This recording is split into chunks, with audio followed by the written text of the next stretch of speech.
Hey guys, my name is Rose. Hi. Hey Miss Prentice. Guys. This is your survival guide to Miss Brooks' AP English class. First, come in with a strong background in writing. You know, Miss Brooks can help you out with like how to format your paper and all that stuff. You can develop your skills, but it'll just be best that you do come in with a strong background in writing, because if you don't, basically you just have to work twice as hard as the next student who's already strong in writing and already knows what they're talking about. You're just gonna have to work twice as hard to develop your skills, and that's gonna help you. It's really gonna help you on the AP exam. Anytime you get the opportunity, just write. If you don't have a strong background in writing, just write anything. You can write keep a little journal and just write every day or something like that, and have Miss Brooks read it for you or something. Number two, don't procrastinate.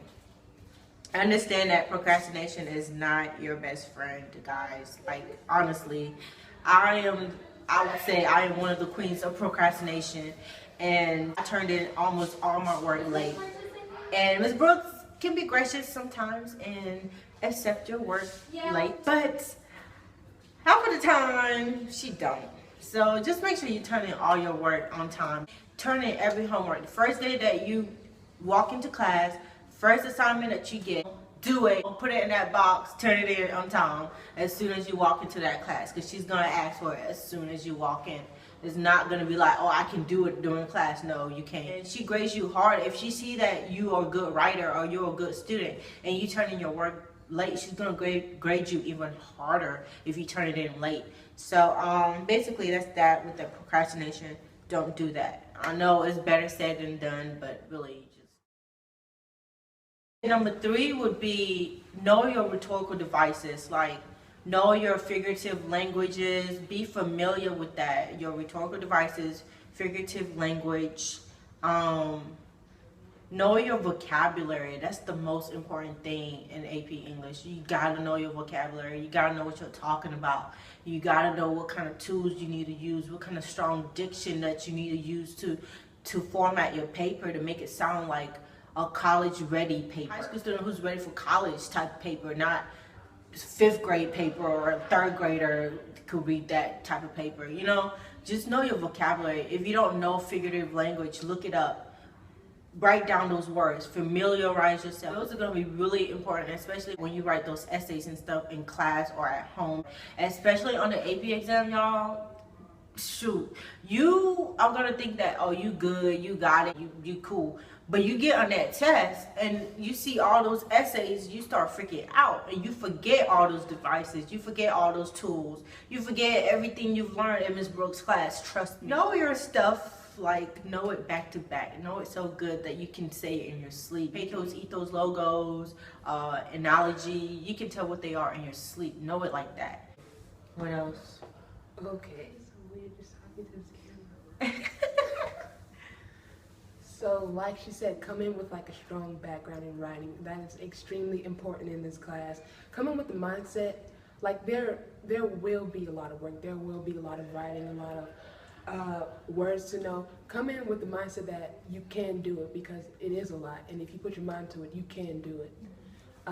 With the procrastination thing, don't do it. You will have homework every day. Like, sometimes she'll like pray on it, but most of the time, yeah, you'll have homework every single time.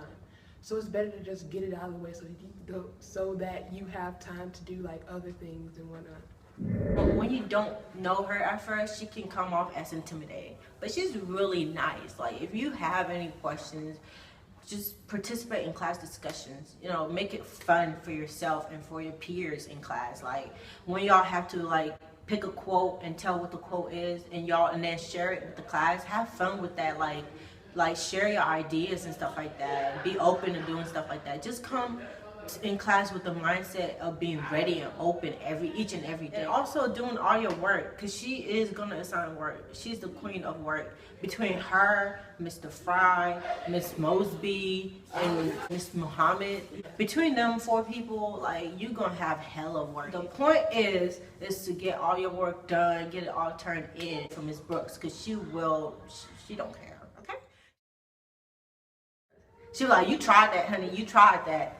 So she will tell you, you tried that. Okay, going back to the AP exam, you will have to write 3 essays on different topics. It's the rhetorical analysis, the argument, and what's the other one? The synthesis. The synthesis. You need to practice writing each essay. Like, you could be good at one, but like have trouble with the other ones. You need to practice writing each of the 3 essays to be good at them, because you will have to do it. If you have Mr. Fry, you'll get to write a lot of that. It's just like the DBQ essay. Hi, Mr. Fry. So yeah, do that. Analysis, that to me was the most easiest for me, because I kind of knew my tools and stuff like that, and it's easier to work with once you have your precise stated. It's easier to work with a rhetorical analysis essay. In an argument essay, we really didn't write a lot of argument essays. So basically practice that. But I feel like she's gonna do that with y'all. She's gonna make sure y'all know how to write that stuff. But make sure you practice all those 3. I really don't have 10 things to help you survive AP English. I really don't. I think those 3 are the most important. And my personal experiences. Let's say the multiple choice portion of the exam was, oh yeah, pace yourself. Oh my gosh. Yes. Pace yourself, y'all. Because it's 60 minutes, an hour, right? For the multiple choice. Yes, an hour to yes, do an 55 hour questions. To do 55 questions. So they gave you like 5 minutes to like think. But like, so you have 1 minute and like a few seconds to think for each question. And it's pacing is 4 passages. Yes, 4 passages. So those passages are long. Okay, they long. So they're not gonna be short, little, simple poems. They are long passages. So work on your reading skills.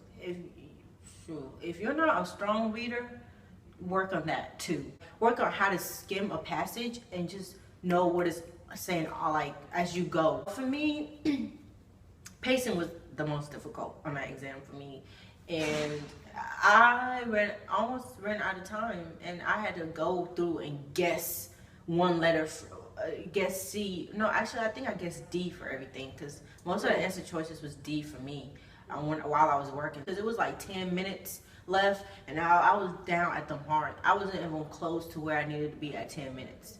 Like, so pace yourself, like, honestly. In practice, print out 54 questions from the internet and practice doing it. Print out 4 long passages and really practice doing it in 60 minutes for real, because it's really gonna get you. I feel like I didn't do that. I feel like for me, I started prepping myself last minute on how to answer questions in 60 minutes and read passages. Like, just don't do those stuff last minute. Don't do those stuff when it's like a month before the AP exams. Do it as you go through that AP class every day. Just work on everything that you need to work on. That's number 4, pace yourself. That goes for homework, that goes for anything. Pace yourself, especially if you're juggling more than 2 AP classes.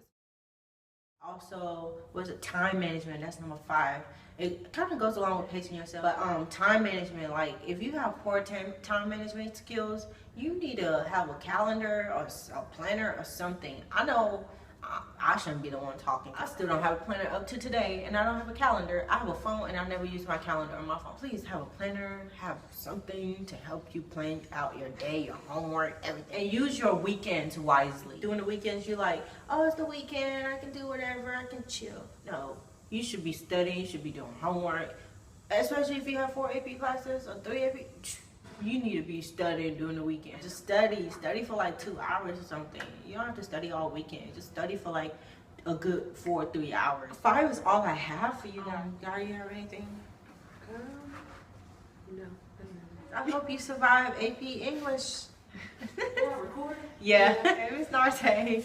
But you will love her. Bye, you guys.